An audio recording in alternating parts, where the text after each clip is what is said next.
नमस्कार साथियों। क्या भारतीय जनता पार्टी को राम मंदिर का मुद्दा फिर से सत्ता में वापसी हो जाएगी? कि भारत जोड़ो यात्रा जो राहुल गांधी निकाल रहे हैं उसका कितना प्रभाव पड़ेगा और जनता में जो वो मुद्दा उठा रहे हैं महंगाई का, बेरोजगारी का, भ्रष्टाचार का, क्या वो मुद्दा जनता के दिमाग में राहुल गांधी पहुंचा पाएंगे? कि भारतीय जनता पार्टी ने जो ऐसा मैसेज चालू किया है कि जो भी राम मंदिर वहाँ पर आएगा, जिसको भी वो बोलेंगे उसी को आना है, जिसको वो चाहेंगे वो नहीं आएगा। भगवान के राम के यहाँ जाने के लिए कोई भी जा सकता है, कहीं से भी जा सकता है, उसकी जब इच्छा हो तब जाए, जब भगवान बुलाए तो लोग जाते ही दर्शन करने। और भारतीय जनता पार्टी कैसे सर्टिफिकेट देने लगती है कि जो भी उनका विरोध करे तो वो हिंदू नहीं है, सनातनी नहीं है, वो राम भक्त नहीं है, वो धर्म विरोधी है। तो ये 2024 का चुनाव लोकसभा का जीतने के लिए उनको पता चला कि जो हमारी 10 साल में नाकामी है, सरकार कुछ काम बताने के लिए उनके पास है नहीं, तो लोगों को एक मंदिर का मुद्दा दे दिया और ज़ोर शोर से उसका उत्सव चालू कर दिया। और पूरा मंदिर बना नहीं है। धर्म में, शास्त्र में कहीं लिखा नहीं है कि मंदिर जब तक पूरा न बना हो तब तक उसका प्राण प्रतिष्ठा, मंदिर का उद्घाटन नहीं हो सकता। शंकराचार्य भी यही बोल रहे हैं, लेकिन इन लोगों ने शंकराचार्य का भी विरोध करना चालू कर दिया, उनको भी निमंत्रण नहीं दिया। अब ये भारतीय जनता पार्टी किस प्रकार से धर्म का उपयोग करके सत्ता में फिर से बैठना चाहती है, और ये भारतीय जनता पार्टी किस प्रकार से धीमे धीमे धर्म के नाम पर वोट लेती गई। इनकी शुरुआत कहाँ से हुई?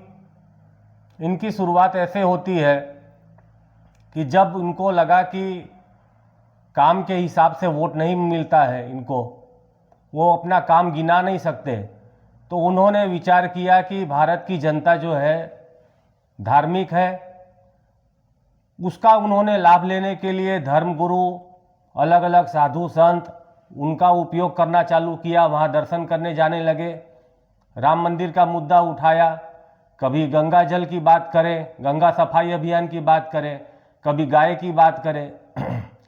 तो इन्होंने उस प्रकार से वो धर्म को उन्होंने पकड़ना चालू किया। और जो धर्मगुरु थे, बड़े बड़े शंकराचार्य थे, अलग अलग साधु संत थे, उनके पास जो भक्त थे, उनको मानने वाले थे, तो इनको ऐसा लगा कि चलो अब वो हम लोग वहाँ पर जाते हैं तो उनके पास अच्छा खासा वोट बैंक मिल जाएगा, जो उनको मानने वाले हैं वो हम लोगों को वोट देंगे। तो उस समय जब जाना चालू किया इन्होंने, तो हुआ क्या कि जो धर्म के साधु संत थे उनको भी लगा कि बड़े बड़े नेता हमारे पास आ रहे हैं, उनका भी मान सम्मान बढ़ने लगा,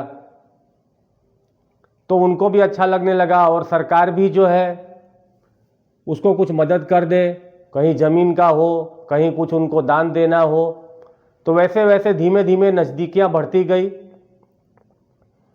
और धीमे धीमे ऐसी नज़दीकियाँ बढ़ गई कि उनके जितने भी भक्त थे उन्होंने वैसा उसका वोट बैंक का उपयोग करना चालू कर दिया। अब उनको ऐसा लगा कि अब ये वोट बैंक जो हमारे पास आ गया है, अब मुझे साधु संतों का, शंकराचार्यों का, अब उनकी भी ज़रूरत नहीं है, उनके पास से जो लेना था ले लिया। और आज वो साधु संत हो, शंकराचार्य हो, उनका भी विरोध कर रहे हैं, उनको भी निमंत्रण नहीं, उनके जो जो खास हो उनको देते हैं, जो उनकी हाँ में हाँ मिलाते हैं। तो राजनीति किस प्रकार से धर्म के ऊपर हावी होती चली गई। अब साधु संतों को भी लगा कि ये पार्टी जो हमारे ऊपर अभी जो आके दर्शन करती थी, पैर पकड़ती थी, अब वो आंख दिखाने लगी, अब वो अपनी मनमानी करने लगी। उनको लगा कि वोट बैंक तो हमने इनका ले लिया, हिंदू के नाम पर, धर्म के नाम पर, जातिवाद के नाम पर, अब मुझे इनकी ज़रूरत नहीं, अब हम उनसे भी बड़े हो गए।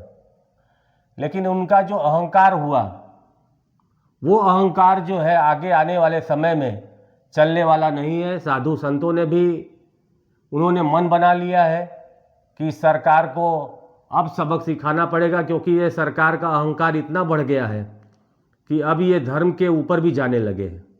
धर्म में जो लिखा है, शास्त्रों में लिखा है, अब उसको भी ना मानकर राजनीतिक फायदा लेने के लिए 2024 के चुनाव में तो वो उसका उपयोग करने लगे। और बात राहुल गांधी की कि चुनाव में राहुल गांधी के मुद्दे चलेंगे कि नहीं चलेंगे, जो जनता के मुद्दे उठा रहे हैं कि धर्म के नाम पर ही चुनाव होगा और भारतीय जनता पार्टी की फिर से सत्ता में वापसी हो जाएगी। उसका आपको जीता जाता आज का उदाहरण है कि राहुल गांधी के ऊपर असम में एक एफआईआर कर दी गई। वो क्यों की गई?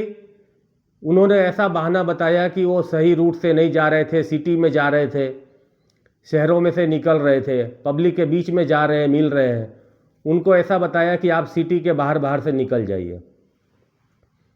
शहरों में हॉस्पिटल होते हैं, स्कूल होते हैं, ट्रैफिक होता है, उसको परेशानी होगी, वो उन्होंने बहाना ऐसा बनाना चालू किया।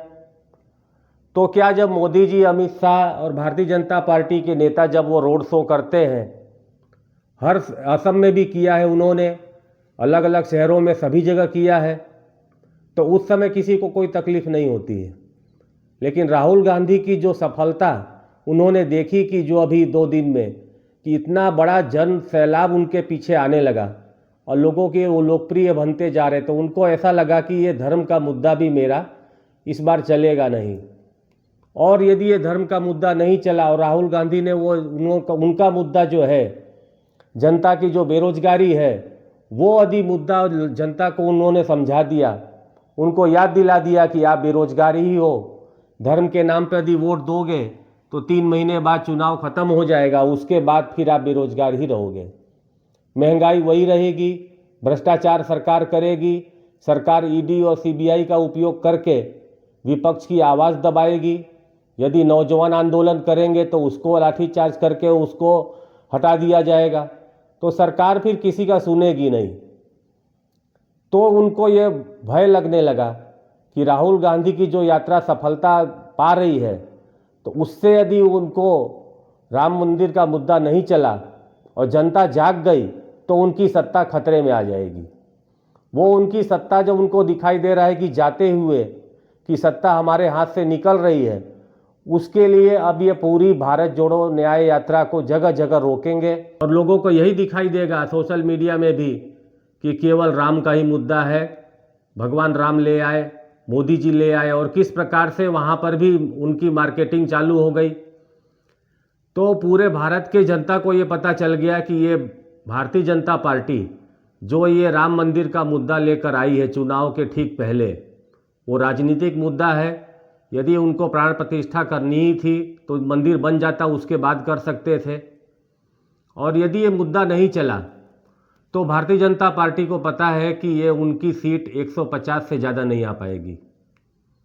और राहुल गांधी की यात्रा का जो इस समय लोकप्रियता मिल रही है, जन सैलाब उनके पीछे आ रहा है, तो ये मुद्दा उनको ऐसा लग रहा है कि उनका राम मंदिर का मुद्दा जो चुनाव में उपयोग करना था वो उपयोग नहीं कर पाएंगे, और सत्ता जाने का जो उनको डर है उसके हिसाब से वो लगातार कुछ न कुछ ऐसा करते रहेंगे कि भारतीय जनता पार्टी को चुनाव में वोट मिले, हिंदू के नाम पर मिले, धर्म के नाम पर मिले। और ये धर्म के नाम पर वोट लेने के लिए और जो उनका मुद्दा है, देश का मुद्दा है, नौजवानों का मुद्दा है, किसानों का है, महिलाओं का है, बेरोजगारी है, वो जनता किस प्रकार से भूल जाए, वो पूरा का पूरा प्रयास किया जाएगा। धन्यवाद। जय हिंद, जय भारत।